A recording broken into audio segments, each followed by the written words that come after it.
Hey guys, I want to talk to you today about a case that happened here not far from where I live in Fond du Lac, Wisconsin. It's north of here by a couple hours, maybe not even, maybe an hour. A 27-year-old Mexican man named Daniel Navarro decided that, or claims that his neighbors and some other people have been poisoning him, and he can hear his neighbors making racist comments through the walls of their apartment building or wherever it is that he lived. His name was Daniel Navarro. He's been charged with first-degree intentional homicide, using a dangerous weapon and recklessly endangering safety, all as a hate crime. Now, because of this feeling that he was being poisoned and whatnot, he decided he wanted to kill a white person. I don't know, apparently white people are the devil, as we've been learning lately. The victim's name was Phillip Thiessen. He was 55 years old. He was a retired Wisconsin Department of Justice investigator. He investigated crimes against children. And he was also a former Marine. He went out for a ride on his motorcycle. Who knows, maybe he was going to work. I don't know. Maybe he was just out for a joyride, which people with motorcycles do all the time because riding a motorcycle is fun. He was out for a ride on his motorcycle, and this jerk in a pickup truck purposely crossed the center line and hit him head on. I'm imagining he was killed fairly instantly. At least I hope so. I hope he didn't suffer. The police officers had to double check and make sure they heard him right. And he said, yes, it was intentional, sir. And so he's fully admitted that he did this on purpose, that he doesn't, and he believes that white people are poisoning him, apparently. He sounds schizophrenic to me.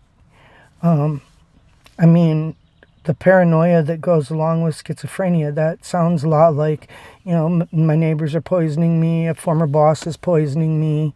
I can hear my neighbors making racist comments through the walls, and they're targeting him just because he's Mexican.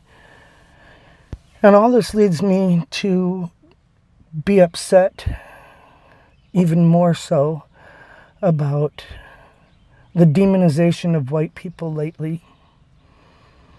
I forget who did the video, but I watched a video recently about people being forced to, I forget what company it was, but they had to have a mandatory training, and they're supposed to actively distance themselves from their whiteness or something. And some of the things that being white entails is being a perfectionist, being on time, things that are really important for a job, the things that get you to keep your job, the things that if you mess up, you usually lose your job. And telling them that they needed to, rebuke their whiteness, whatever it was that they said. Basically, they took white people into a training from a job and told them, you're evil, your whiteness is evil, and you need to atone for your sins by trying not to be so white. What the hell does that even mean?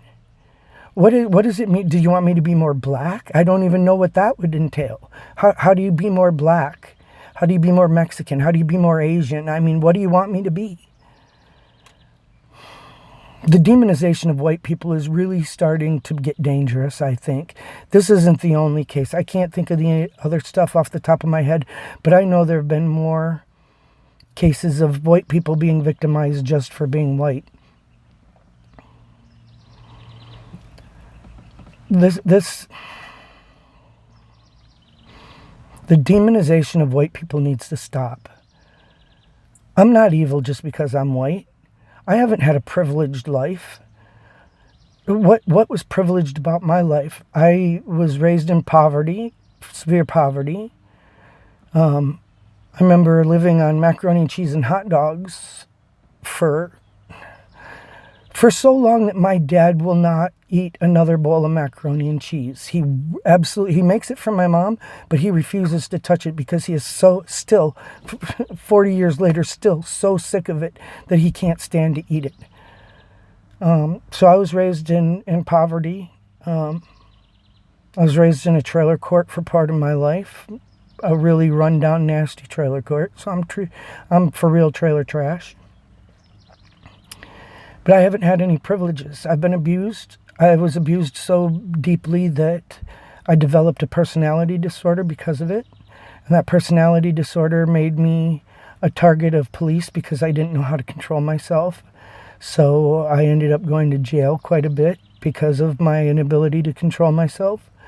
And I didn't know why I couldn't control myself. It was a horrible thing to grow up with a personality disorder and have everybody treat you even more poorly because you didn't know how to control your emotions or your behavior.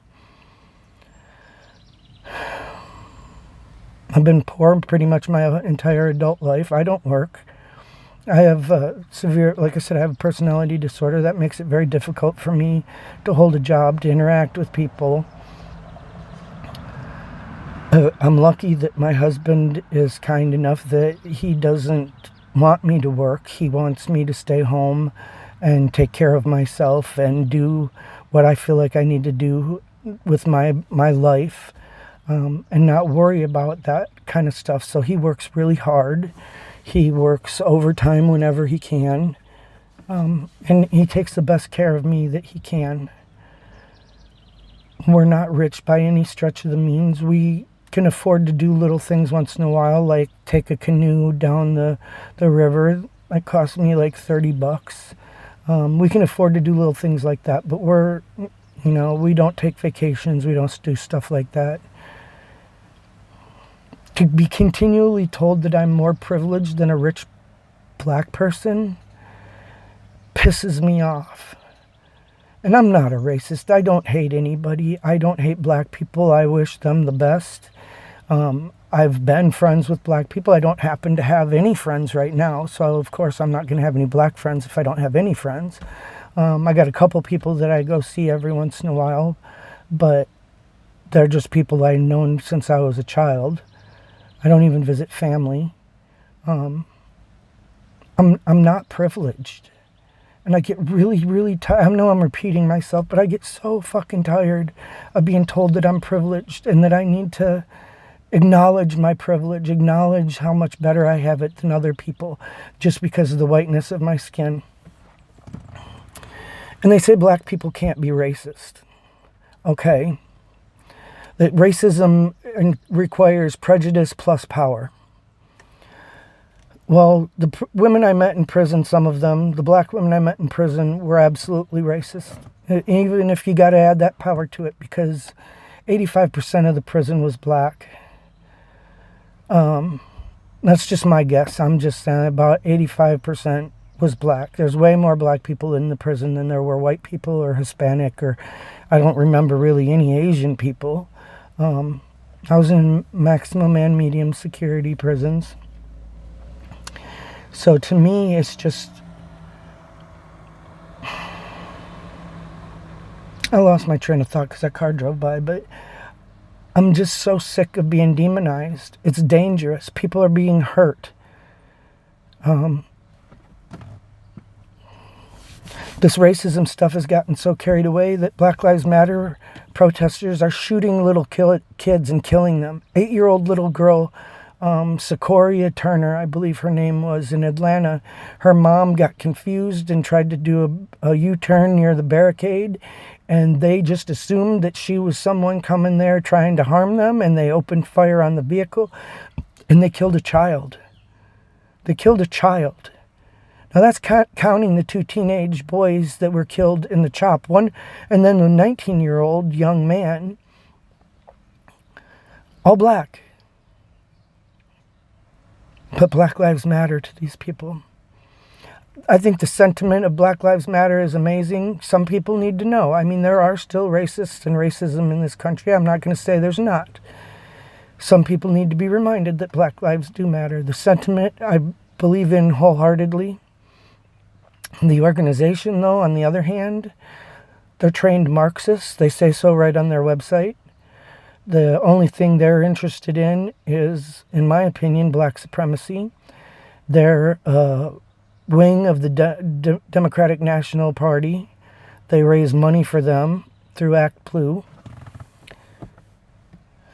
And to me, that doesn't make any sense. If I was to donate money to Black Lives Matter, I would want it to go to programs that benefited black people that were underprivileged.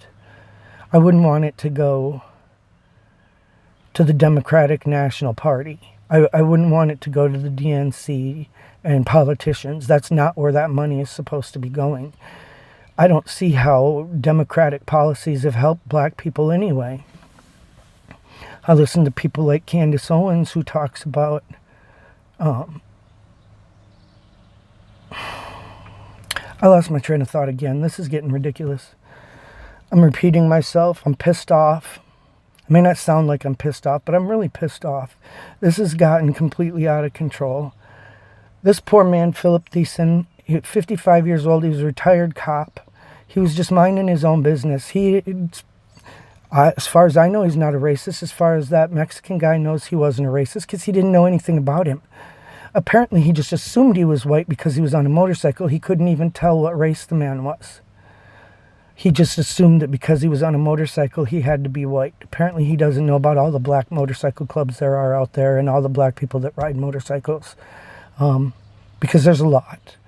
There didn't used to be, I don't think, but there is now, especially with cafe racers and whatnot, the crotch rockets.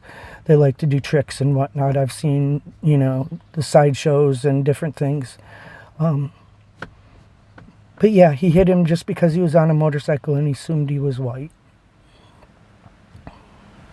I'm glad he's being charged as a hate crime because you don't usually hear about white people being harmed and someone being charged with a hate crime. Anyway, that's all. I just wanted to tell you about the story and give you my opinion, and I'd love to hear what you guys think. I've been getting so many great comments on my video that I'd love for people to keep it up. I want to hear what everybody has to say. Yeah, let me know what you think. See you later.